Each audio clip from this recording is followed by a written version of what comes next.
तो शक्ति का स्थान है मूलाधार चक्र और शिव का स्थान है सहस्रार। और शिवरात्रि को कहते हैं शिव जी की शादी हुई थी उमा से, पार्वती से शादी हुई थी। अब इसका अर्थ क्या है? लोग सोचते हैं कि शायद, देखिए ये जितनी पौराणिक कथाएं होती हैं, इन कथाओं के एक गहरे अर्थ होते हैं। और कई बार लोग सिर्फ कहानी के पात्रों को तो पकड़ लेते हैं, लेकिन उनके गहरे अर्थों को नहीं समझ पाते। मैं थोड़ी सी शिव के ब्याह की बात कह देती हूँ। पार्वती ने घोर तप करके प्रसन्न किया शिव को कि अब मेरा शिव से ब्याह हो। शिव जी का ब्याह का मुहूर्त ब्रह्मा जी निकालते हैं। ब्रह्मा के आदेश होने पर शिव जी उचित दिन पर, माने इस शिवरात्रि के दिन पर, अपनी बारात लेकर के निकले। बाकी तो घोड़ी पे बैठते हैं, शिव जी कहते नंदी पर बैठे, बैल पर बैठ करके ब्याह करने जा रहे हैं। और इनके संगी साथी हैं भूत पिशाच डाकनियां। अब इन सब कथाओं के गहरे संकेत हैं।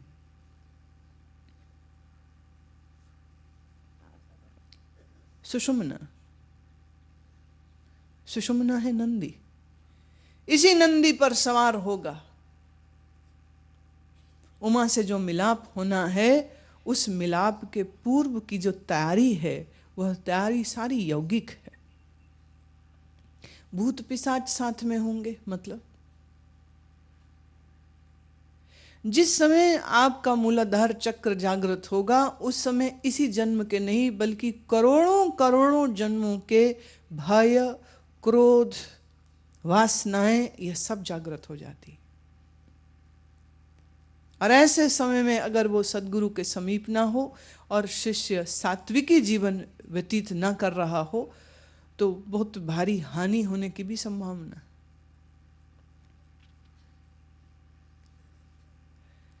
आसन, प्राणायाम, यम नियम का साधना करते हुए, धारणा, ध्यान करते हुए जिस दिन मूलाधार चक्र जागृत होता है और इससे ये कुंडलनी, यह शक्ति, यह पार्वती, यह उमा सुषुम्ना के मार्ग से अपने शिव को, चैतन्यता को मिलने के लिए सहस्रार तक जाती। और इसी सहस्रार में शक्ति और शिव का जो मिलाप होता है, उसी को समाधि कहा।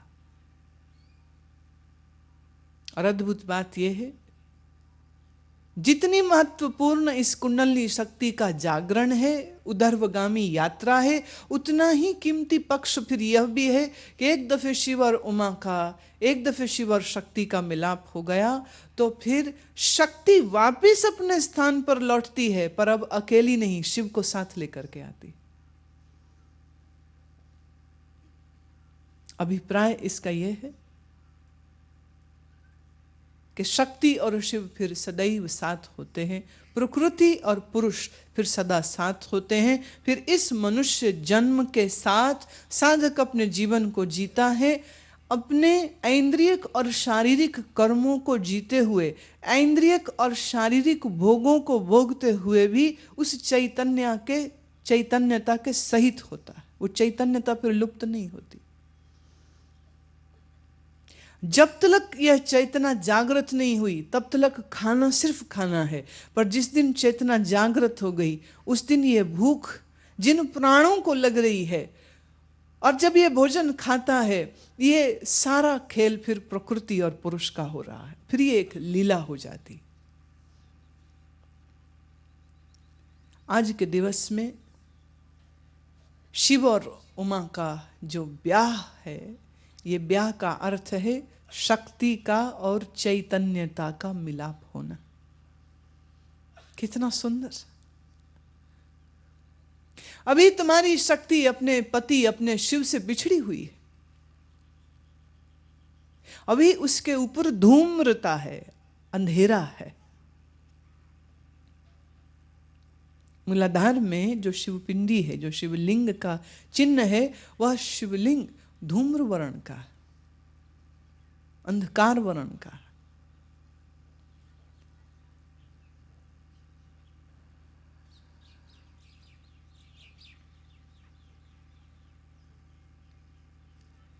मूलाधार में सुप्त इस शक्ति को जागरण करने के लिए विशिष्ट प्राणायाम है और विशिष्ट आसन, और उनके साथ साथ इन विशेष तांत्रिक मंत्रों का विधान है।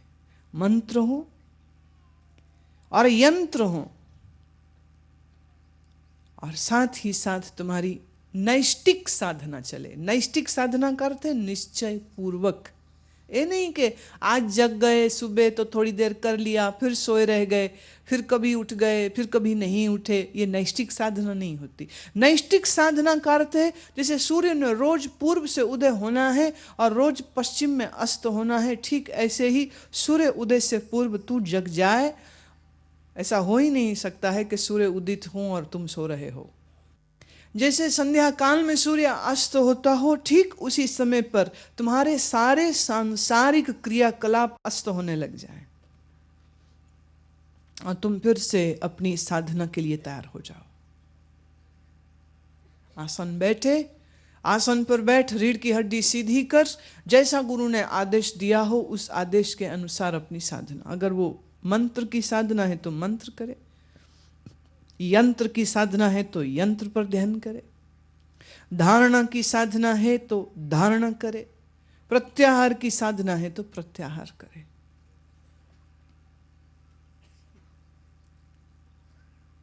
नैष्टिक साधना चलनी चाहिए, और जिस साधक के जीवन में नैष्टिक साधना चले तो 12 वर्ष के अंतराल में यह शक्ति जागृत हो जाती। 12 वर्ष के अंतराल में ये सब चक्रों का भी जागरण हो जाएगा। 12 वर्ष, 12 years। तुम कहोगे 12 साल तो लंबे। मुझे कहानी याद आती है। एक आदमी फकीर के पास गया, कहते मैं खुदा को मिलना चाहता हूं, कैसे मिलूं, कितना समय लगेगा? फकीर ने कहा मेरे पास 10 साल रहे, 10 साल साधना कर। फिर बोले 10 साल, इतने समय किसके पास है, थोड़ा जल्दी नहीं हो सकता? फकीर कहते हाँ 15 साल। बोले मैं कम करने को कह रहा हूं, आप बढ़ाए चले जा रहे हैं, कितने जल्दी मैं मिल सकता हूं वो बतलाइए। फकीर ने कहा 20 साल। बोले शुरू 10 हुए, पहुंचे आप 20 तक। मैं यहीं रुकता हूं, पहले एक और प्रश्न का जवाब दे दीजिए, आप हर बार बढ़ाए क्यों जा रहे हैं? फकीर ने कहा इसलिए बढ़ा रहा हूं, तुम्हें जितनी जल्दबाजी है, और जल्दबाजी किस लिए है कि ये काम मैं निपटाऊं ताकि फिर मैं दुनिया को, कारोबार को समय दे सकूं। तो तुम्हारा निश्चय ईश्वर प्राप्ति का नहीं है, तुम्हारा निश्चय ये है कि मैं काम तो करना चाहता हूं दुनिया के। रही बात ईश्वर को मिलने की और याद करने की, तो वो जितनी जल्दी निपटा लूं जल्दी से ये काम, ताकि फिर जरूरी काम घर के, संसार के, दुनिया के मैं कर सकूं। तुम्हारी जितनी गहरी आसक्ति है जगत में, उसी के एवज में मैं ये कह रहा हूं, जितनी ज्यादा तू जल्दी मचा रहा है उतनी ज्यादा देर लगेगी तुम्हें। पर औसतन 12 साल। अपने गुरु से पूछिए सबसे पहले क्रम में तुम्हें क्या करना चाहिए, और उस क्रम के अनुसार फिर आप अपनी साधना को करें।